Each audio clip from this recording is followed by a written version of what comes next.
eh, bersemedi sekitar bulan November sampai hampir setahun lah di ladang.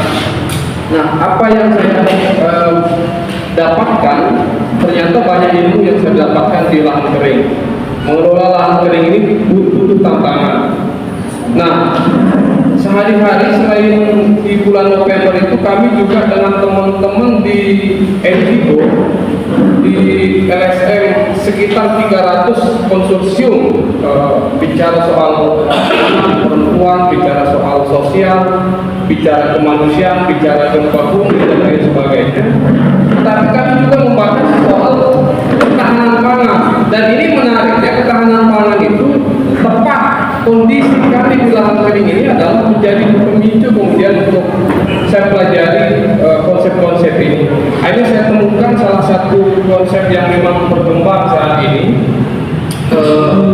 Salah satunya adalah irigasi tetes. Nah, irigasi tetes di lahan kering ini memang menjadi tantangan pengelolaannya itu. Jadi saya coba beberapa literasi yang saya baca, ternyata ada konsep yang menarik untuk dikembangkan di lahan kering kita, misalnya di ladang, di Rendang Belo sampai Kuangdana itu sangat menarik untuk kita kembangkan. Bisa dibuka slide-nya? Belum? Ya, sekitar ya, kalau kita bicara luas lahan kita ini secara potensi, luas lahan kita itu sekitar 4.500 sekian, 500.000 hektar di wilayah Kecamatan Suela. Tetapi lahan basah atau sawah kita justru hanya 2.000 sekian, 2.400 kalau tidak salah nanti di data BPS hasil saya mengulik di data BPS itu sekitar itu, artinya 2 kali lipat kemudian lebih luas wilayah lahan kering termasuk Tejong, itu bagian lahan kering di situ. Tamparan, Perigi, Jeringo itu lahan kering semua.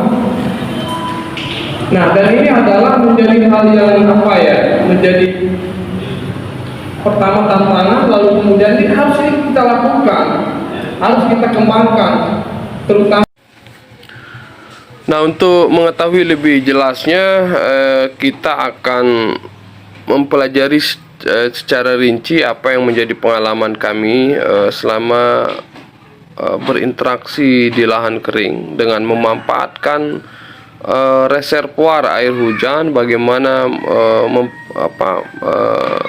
bisa bergerak untuk mendapatkan salah satu ide, yaitu irigasi tetes dengan reservoir air hujan. Nah, jadi ibu bapak harus memahami konteks konsep ini kami temukan di beberapa literasi yang kemudian harus kita kembangkan di lahan kering kita, karena kalau tidak dikembangkan, saya pikir ini kita pola lama saja yang akan kita lakukan. Kita hanya bertani dengan cara konvensional, hanya 1 kali di musim hujan saja, hanya menanam jagung. Namun dengan konsep ini kita bisa menanam dengan berbagai macam hal. Nah, next. Luas lahan pertanian di Kabupaten Lombok Timur, total daratan 160.000 lebih ya hektar, lahan sawah 43 hektar, lahan bukan sawah 92 hektar. Nah, untuk Kecamatan Suela totalnya ya 11 hektar, 11.000 hektar untuk sawah 2.800 hektar, dan ladang sekitar 5.000 untuk lahan kering ya, 4.783 hektar. Nah, ini cukup 2 kali lipat ya perbandingannya. Kenapa harus lahan kering ya? Potensi luas lahannya 4.783, ketahanan pangan alternatif, sewa lahan murah meriah, tantangan generasi 2 untuk Gen Z ya, bertani, pola pengetahuan dan teknologi. Jika pengalaman adalah guru terbaik,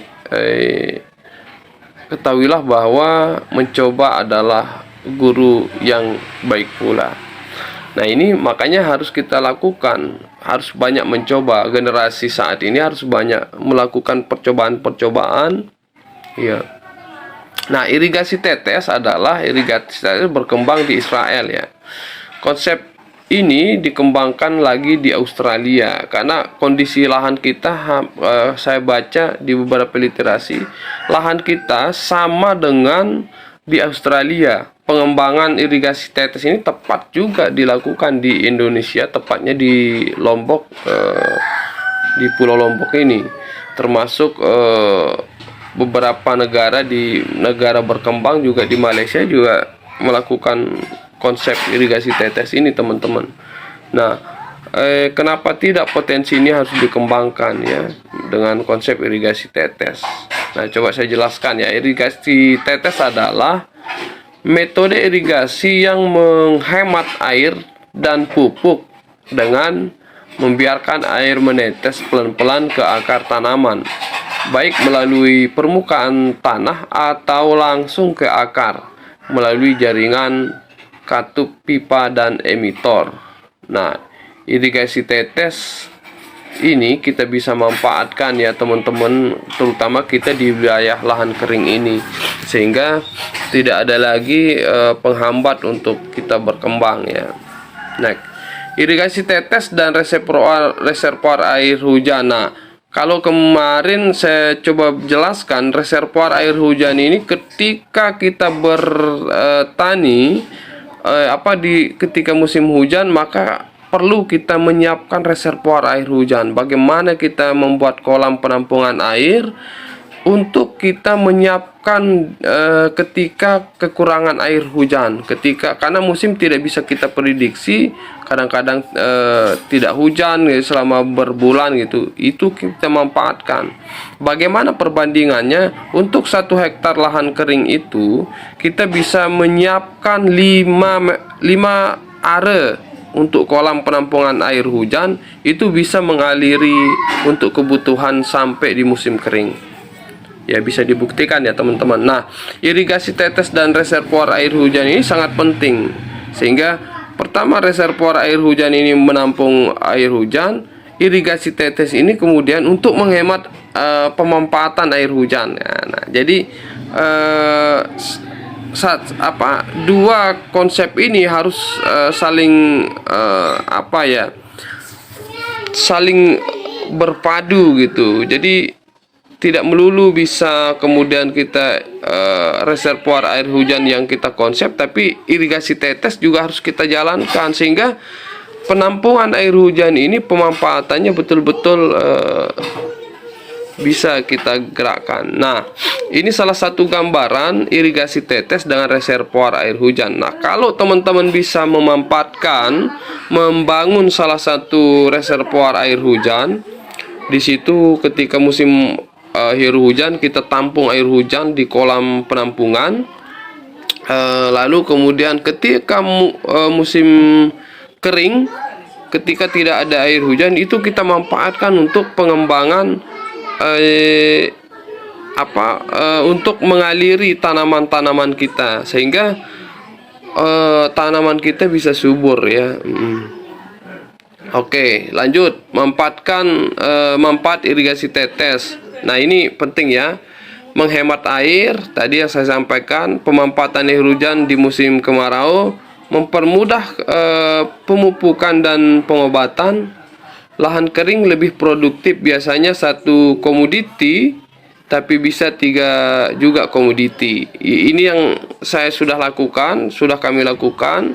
Artinya ini harus dikembangkan secara secara pengembangan teman-teman di ladang. Jadi tidak melulu kita harus dengan pola-pola lama, tapi harus berkembang dengan seiring pengetahuan dan teknologi yang berkembang saat ini. Terutama kita generasi petani muda, petani generasi Gen Z ya, untuk mencoba membuka wadah berpikir kita untuk harus berani mencoba, lalu kemudian menerapkan konsep-konsep pertanian yang bisa berkembang untuk masa depan kita. Sehingga saya secara pribadi tantangan untuk bertani